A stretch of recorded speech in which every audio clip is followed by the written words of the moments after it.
Welcome to igmGuru. igmGuru is one of the global leading online training and certification provider for IT expert by the skilled IT gurus to help them achieve their professional goals. Very interesting, the topic, the course which we have taken.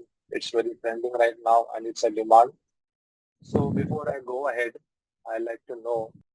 Okay, so meanwhile, I'll just quickly open the syllabus from the website itself. So without wasting much time. Yes. So you can see the course overview and these are the modules which we're going to see. So there are a lot of bit technical is there. I believe since you already were a data analyst, so you guys must have experience in using Excel, using Power BI, Tableau. Do you have any experience in Python? Have you guys done programming any time in your career? Not me. I do not have experience in Python and Tableau, but I have worked on bits of SQL and Power BI. SQL and Power BI. Okay, Yeah, good. So at least you are having, you know how to run the queries, you know how to fetch the tables and all, right? yes. Okay, good. Murray, what about you? Yeah, I have a good understanding in Python as well. I have a good understanding as well as related to the programming skills. I know C and VBA macro and SQL, Python as well. Python, I Good, have a good understanding in the basics, not with the complete good. experience. Yeah. Okay. So that's very good. So Python is very easy to learn and we'll make sure that you guys understand it very well so that because now Python is the basic in generative AI. So we are going to run now a few commands, few programs where we're going to use ML models and we're going to generate some, ChatGPT kind of, like programs. So that we're going to see one by one. So I believe you guys now see the screen. Yeah. So we have a 30 hours duration for this course and we are going to understand what is generative AI, what are the foundational concepts, and we will see what are different techniques being used over the time, right from right from the theory to the current practical applications. So I wanted to know you guys how much practical you guys are expecting from this course, like 50-50 or like more of theory, less of practical. What is your main focus? 70-30. Whatever we are learning in the theory, we are looking for a practical implementation. 70 theory, 30 practical, right? So, so 70 practical, 30 theory. Okay. Okay, that's nice. Since you're already into Python, so you will be definitely looking for more for hands-on on Python, right? And Prahaspati, what Same about goes. you? Like, Says. I mean, like same goes for me. If you have any use case perspective, like more practical would help us rather than theory. It's what correct. my. That's right. Because more of theory it makes the session boring as well. It is like a monotonous session. So we'll keep theory very short since we only have 1 hour every day, right? So Yes. we'll have a like 20, 30 minutes, 20 minutes theory and then 40 minutes we can go for the practicals, like hands-on session. Sure. So that will definitely, give you guys also exposure and you also feel that we have done something practically and that you can apply in your job as well. So generative AI. So generative AI is a subset of artificial intelligence. So AI is something which has a very large umbrella in that we have data science, we have machine learning, and now we have since last 1 year, generative AI is quite trending. So what is generative AI? So this is something where we create something new from some inputs from the users. So we have a lot of data with us in the form of text, images, audio, video, and even code. So now this used information is now being given to the models. The model is learning from this data and then it applies its own logic and tries to generate new content with the help of different algorithms. So we have seen a lot of examples like ChatGPT is very common now. No need to introduce ChatGPT. Then we have something called Dall-E, which is again you give something input, it generates image for you. Then we even have audio, AI audio. So you can create an AI voice from the given input in any language, in any tone, whether male or female, it's possible. Then we have Runway ML, where you can generate videos where the characters are like completely new, they are non-existent. Still, you can create videos. So you can see a lot of automation is going on. And then we have GitHub Copilot, example of code. So recently, a lot of news you must have heard from the recent Microsoft Build conference. So they say 30% of the entire code is being generated by AI. So a lot of things are happening, a lot of automations are happening. So this is all possible because of generative AI. So the very at the core of generative AI, it lies the ability to model and learn data distributions, right? So when we have large number of data, so any model can learn from that data, and with the help of NLP, that is natural language processing, you ask any question to the model, and it is able to give the answers to you. So the question can be like what, how, when, and you ask the questions, so it understands your questions and it creates similar data for you. So this is something we have to call generative AI. It generates new data from your current input. So we have seen GPT. So popular model, and with the help of GPT, it has learned the entire web data. So all the data collected over the past 30 years, whether it is Wikipedia, whether it is the online sources, all the libraries, all the online documents which were available with the help of Google search. Now it is given to the model and it is able to learn, and then it is trying to generate new ones. So this is a very core concept we need to look through. So okay, before I go ahead, I think there was some changes in the PPT actually. Yeah, let me share again. The syllabus got deleted. Okay, no problem. I'll share again.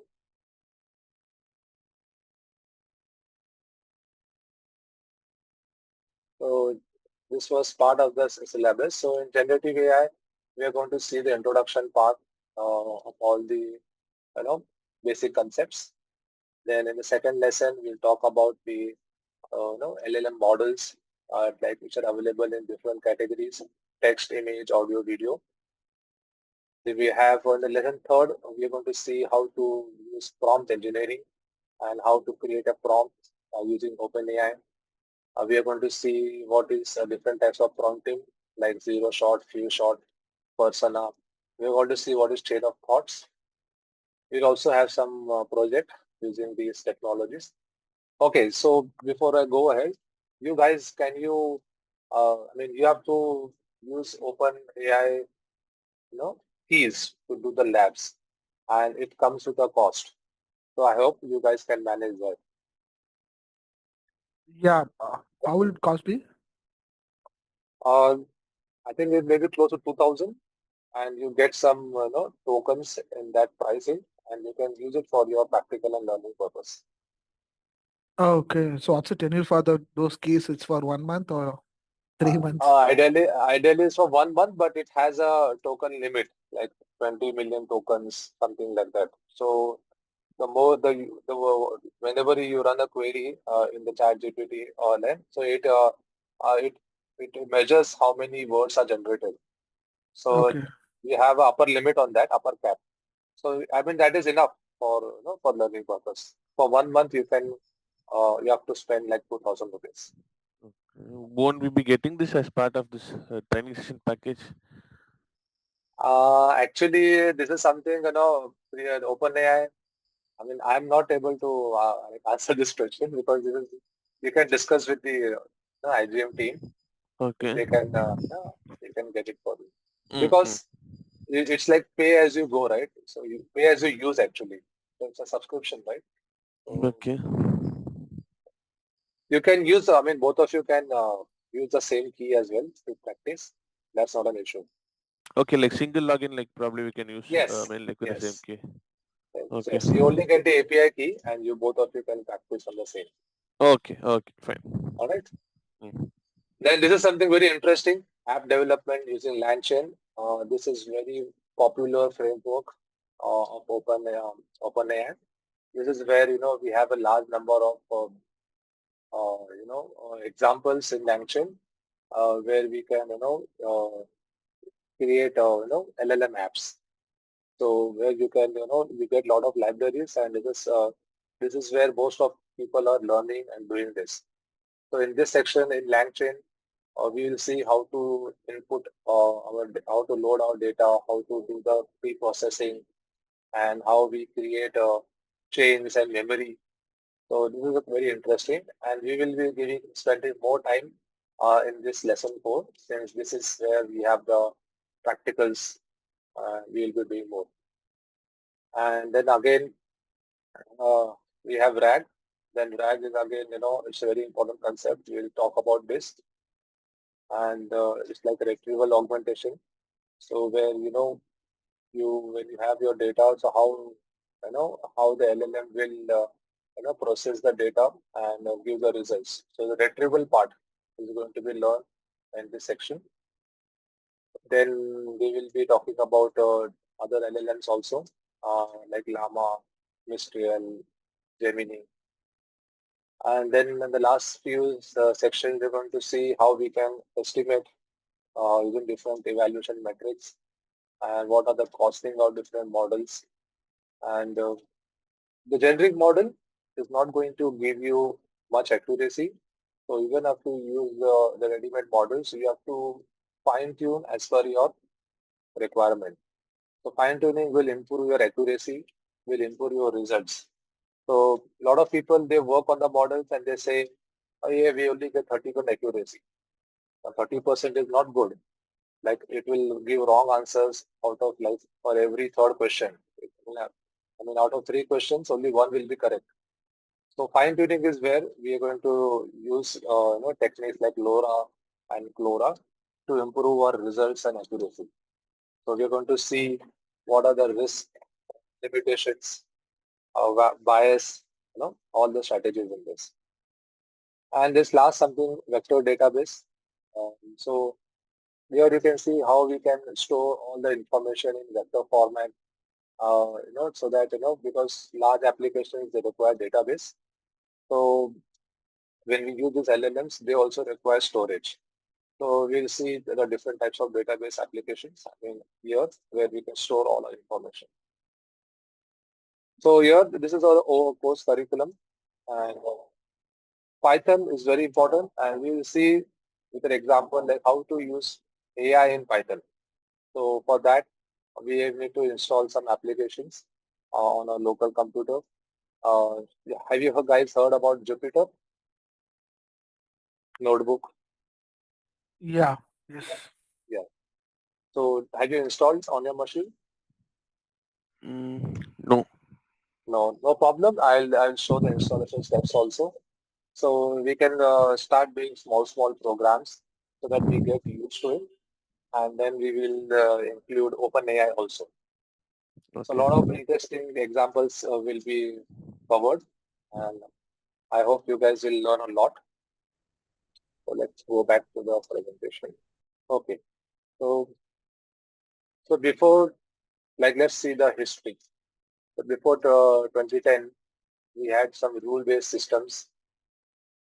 There are a lot of research were going on, and it's been like AI is already like theoretical part is already covered 50 years back, but due to uh, you know uh, technology, we could not be possible. But now we have GPUs and we have large data centers.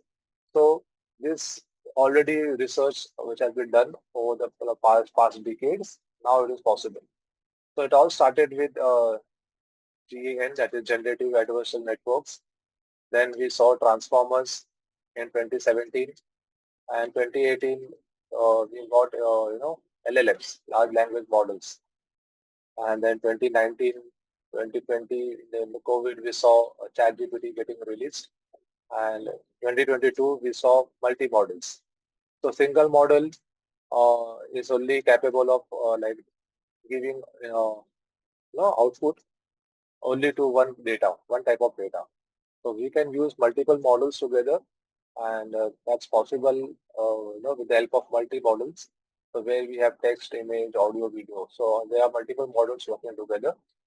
So this is the overview of the how the transformation has taken place right from the initial theory to the current applications.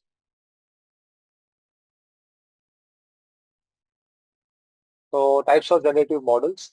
So we have generative adversarial networks, we have variational autoencoders, we got transformers, and these were the examples. When people used style gen and deepfake, then variational encoders, the example were anomaly detection, and in transformers we got GPT, Google Bird, and then T5. So these were the generative models which were used. Now, what are the use cases? We have seen you give a prompt to the chat GPT, so it will give, you can ask for a blog, you can summarize a very large text into key points. You can also do translation. You can convert into any other language. Then in the images, it is possible to create digital art. We can create UI, UX for our apps. We can get the wireframes for the app development. We can do mock-ups. We also get face synthesis. There are a lot of recent we have seen Ghibli style. So you upload and you get a cartoonized image of the of the example which you see recently. Then it's possible in the audio as well. We have podcast narration, voice cloning. So you can generate the entire script, given on the given scenario. And then you can also, level labs. So they make, you can clone here, you give the input and it can clone any other voice. So voice cloning is also possible. Then we have video. We have AI generated videos where the characters are completely new, and you can, you can expect, people. You have seen videos where people, the childhood versions, they are able to see how they look in the childhood. So a lot of interesting things are being done in the video category. And then recently we have code. So code, there are a lot of startups like we have Cursor, Replit, Bolt. These are all new startups. They have used AI into their coding environment, and they are very successful. They have raised millions of dollars. So where your code is automatically, you just give the prompt, it will give auto completion of the code. It can explain the code. It can help you in debugging as well. So these are the practical applications, practical use cases in various domains. So Okay. let's yeah. Any Uh, questions? yes, Salim. So whatever we are learning the tools and the third-party vendors with Mm. API keys and the tokens, will that be allowed to use in now inside the organization where we have concern about the data privacy and security?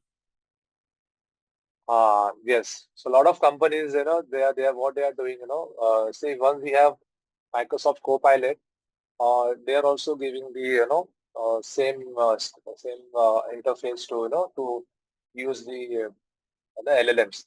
But the Mm. data is being there inside your organization. If you go for ChatGPT, then there's a privacy issue, there's a security issue. So you need to check with the administration whether, they are allowing you to use ChatGPT or not. If security is an issue, then they won't allow. They may block also. And if we go for Microsoft Copilot, similar applications. So there the data remains inside your organization. It does not go outside. So that's the advantage.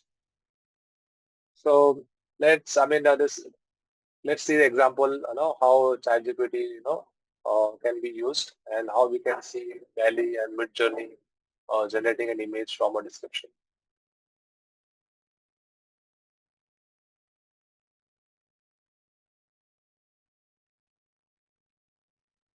So you can ask, create, an use case description for banking.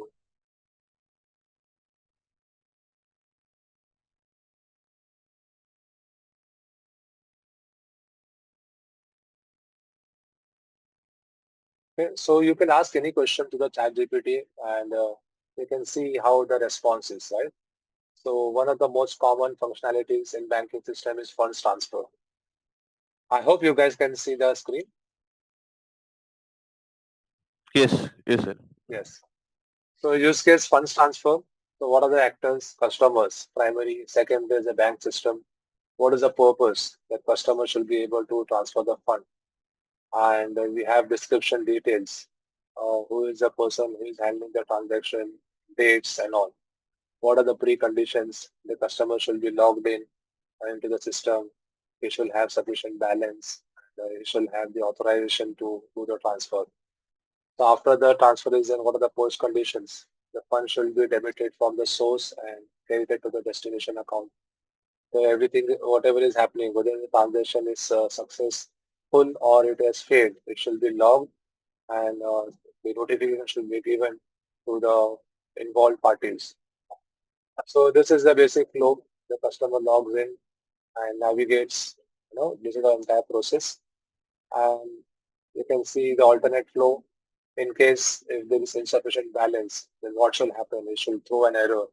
If the account details are wrong, then it should alert the user. If the OTP has failed, the system should block. And then we have an exceptions. If session is timed out, the user should be logged out. If it's a network error, then the transaction has to be started again. And then we have some rules. So the transfer limits, based on the type of account, and is there any upper threshold, and do we have any audit and compliance, and what are the frequencies? So you see, you just give a single prompt and it has generated a lot of information for you, which has been easily available to anyone, right? Now the same case, just imagine if ChatGPT was not there and you have to do this, then what will be the scenario? Can you imagine that? Yes. We You need to have have to go, more discussion. yeah, yes, you have to go to your seniors, you have to consult the managers, and you have to, and sometimes you may not get that much information because of the schedule. So there are a lot of challenges. But now, since I am also from a technical background, but I don't have much knowledge about the banking. But here, see, it's just a simple one-line statement, and I'm able to understand the entire scenario. Oh, this is how the fund transfer takes place, right? So now as a programmer, now I can easily, apply all this logic, and I can write an application, right? Similarly, anybody who wants to do, some research or do anything coding. Now you said I am not strong in Python. No problem. We have ChatGPT here, so you can ask ChatGPT to write an entire program and explain step by step. So this will you will also like understand what is happening with every line of code. So in coming practicals also, we don't need to remember everything, right? Because machines are there, they're doing for us. But we should at least know that what this line of code is doing. Like we should be able to understand what this code does. That's it. Okay, so don't worry about this, Sabaspati. Like if you are completely new to Python, no problem. ChatGPT is there, and likewise there are many other AI tools like Claude, Gemini, and we have Perplexity. A lot of tools are available, and they make things easier. So where whatever any activity you require a day, you can complete. You can do that within minutes with the help of these AI tools. Thanks for watching the video.